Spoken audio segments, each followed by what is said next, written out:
Hi, welcome to Art Insider.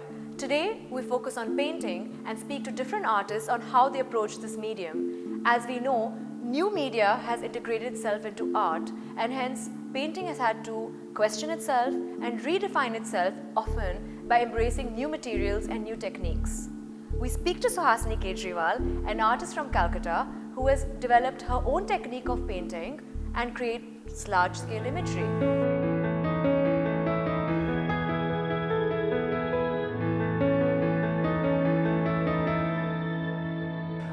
We're standing here with two of Suhasini's works. Suhasini is primarily a painter, but it's hard to call these paintings. Can you tell us what these are actually made out of? These are made out of printed and embroidered photo collages. That's what I like to call them. And I like to think of them as pictures rather than paintings, because I think they have their own logic of how they get resolved. They don't follow the logic of photography strictly, they don't follow the logic of painting strictly, but just the logic of a picture. So just for the uninitiated that would have no idea how the image is constructed, you have your photograph printed onto a canvas? Is that onto something like canvas, it's called drill. Drill, Yes. it's a type of fabric. It's a type of thin canvas. And then that is stretched onto a stretcher, a painting stretcher. Then that is embroidered, Ah. and then we cut them like you cut picture collages, and then just applique them onto the canvas. Because for me, what's interesting about the works is when you first look at them, you think this is just a snapshot of reality. This is just, you know, the artist has really done nothing. This looks like a traditional black and white sepia tone photograph. But as you look at it more and more, you realize it's entirely constructed. It really has no semblance of reality to it at all. You see how you have put together different elements with not only a painter's eye, but a sculptor's eye, I think. Yes, I think that the way, the liberty that you have in collage, the idea of collage, of putting together, although I've taken things from one area, it's still constructed very much like not even a stage set, but even, I think the logic is even more strange than that. I think Maybe like a dream. Like a dream, almost. That was what I was talking about, this edge between the real and the surreal. Surrealism in the 30s and 40s was very much about artists tapping into their subconscious, making pictures that came from their subconscious. But now I think the subconscious has taken over the real world. The real world has been sort of designed along that surrealist model, so that's why we now live in a surrealist collage. And that's, for me, what's the exciting thing about these works. Yeah, it's almost like reimagining something that's in front of you. So you just take the puzzle, break it up, and put it together in a way that you like. Yes, I think I drew a little bit like this also. Like I made these big drawings of cities. And what I did was I photographed the city, then made tracings of them, separated the tracings, then put them back together in a large image. So already this idea of collaging was beginning to happen. Well, and those works are very much in between a painting and a drawing. Yes. And I think also the appropriateness of making work like this that mixes painting, textile arts, photography, drawing, and collage, it's a very adequate way to represent how the cities evolve themselves too, with higgledy-piggledy, all sorts of different things coming together, the contemporary coming in, old scenes such as Chor Bazaar or something like Chandi Chowk in Delhi now being wired for the internet. You know, that's the way our lives are, you know. Yes, I agree with you, especially in a country like India. I think where the old rubs up against the new and everything is, you see something really strange and old-fashioned and something that's completely outdated, and then you see something shiny, brand new right next to it. It makes sense to develop your own logic.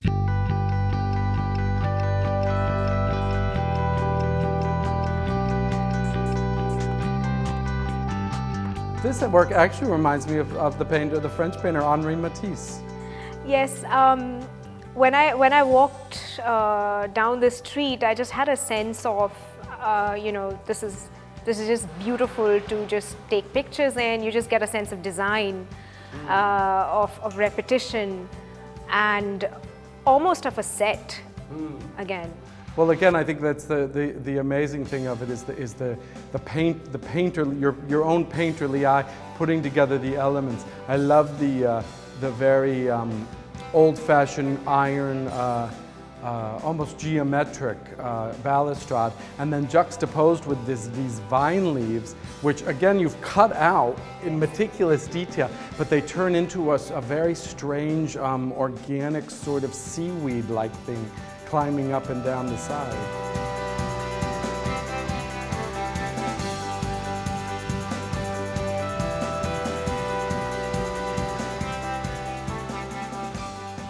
Up next is the artist duo Thukral and Tagra, known for their diverse practice, from sculpture to painting, product design to installations. Yet, painting is central to their practice. We speak to them at their studio to excavate their methods to their madness.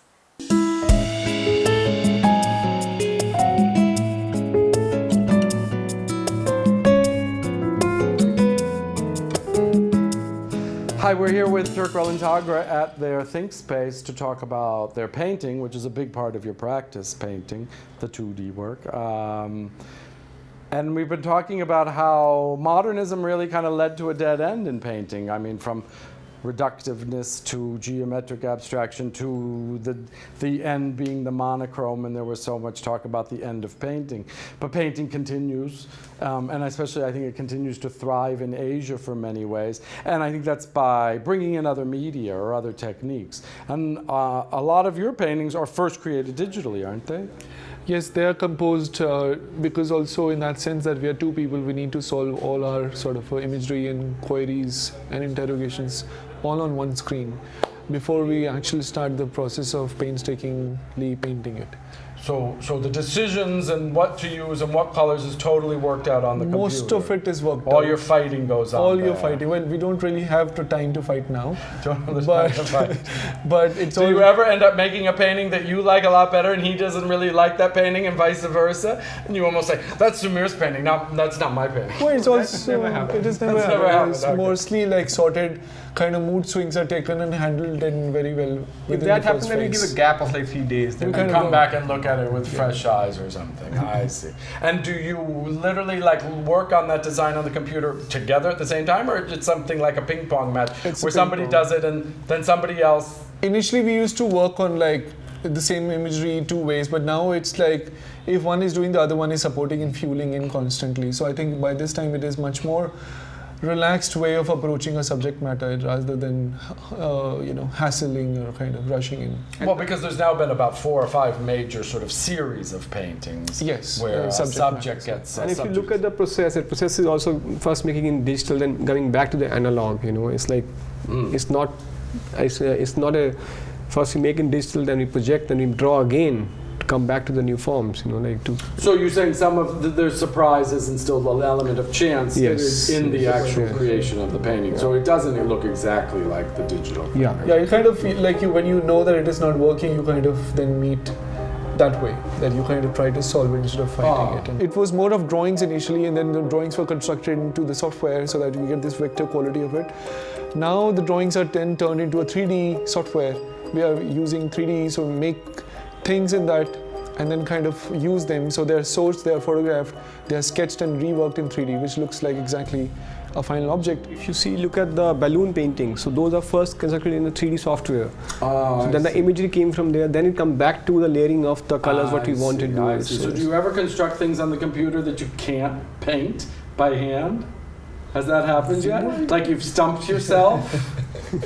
Has that ever happened? No, like what are you saying? No, not Like we love this is a design, and then when it comes to drawing it and painting it, you can't No, do so it. yeah, Like, so it was something like this, right? Yeah. It took like forever because we can long, keep yeah. on going in deep, I but see. not necessarily reaching it onto the final version if we paint it. So this is So more that's as like a photograph, you know. So it's a photograph. Then there's no masking in this. This is like pure painting in this whole. So all this is a everywhere, very you know. different sort of a thing than most of our other works. So all the works you see here, there are 3 different techniques used to make the works. So it's like- Yes, yes. So this has multiple techniques. Yeah, in that's one the one. piece. Yes.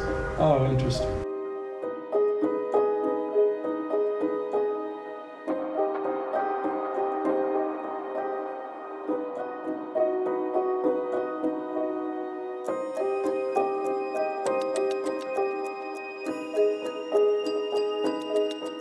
Time for a short break, but do join us back as Pete interviews the iconic Bharti Kher.